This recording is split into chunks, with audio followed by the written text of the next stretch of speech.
It's fascinating seeing people on the right criticize the RNC, having people like Amber Rose, Russell Brand, and even Hulk Hogan at the RNC this year. Like, do you want to lose? They criticize their personal decisions, their life decisions, actions in the past. And like, I get it, you don't align with them morally. Fine. But if a person believes with loving the country, Second Amendment, First Amendment, and the general policy positions of the right, at the very least, enough of them so much so that they're willing to choose it over the opinions and decisions of the left. I don't care what you did. I don't care who you are. If you're on that side, you're with me, bro.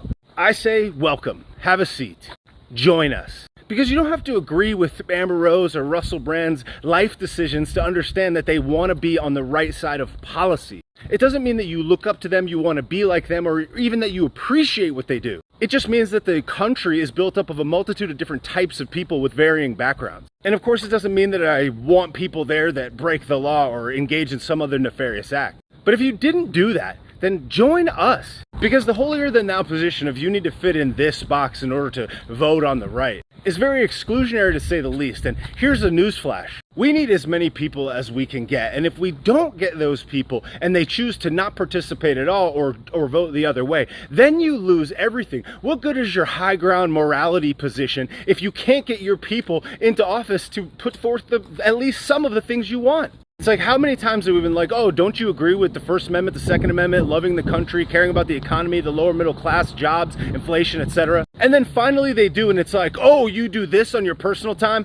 I want your vote, but you can't sit with us. It's like, here's a real question. Do you have friends? Do you have friends that you disagree with? Do you have friends that you like experiencing certain things with, but not other things? And even though they may disagree with you on perhaps everything, you know them to be good people, and you want to spend time with them because you like their heart or their soul or whatever. Do you say, oh, come to my birthday party, but don't let anybody see you? In fact, you disgust me. In any relationship, you're never going to get everything perfect. You're never going to get everything that you want. But you have to determine whether or not the pros outweigh the cons, and whether or not being completely aligned on everything is necessary in order to have a relationship with them. If you agree with me on A, B, C, D, and E, but you disagree with me strongly on X and Y, I'm not really that worried about that. Because first of all, people can learn, change, and evolve. And secondly, there's a lot of other people that fit that same mold as well. And if I can't agree with you that A, B, C, D, and E are important enough that I want you on my team, I may end up losing A through Z entirely if you choose to not participate or go the other way.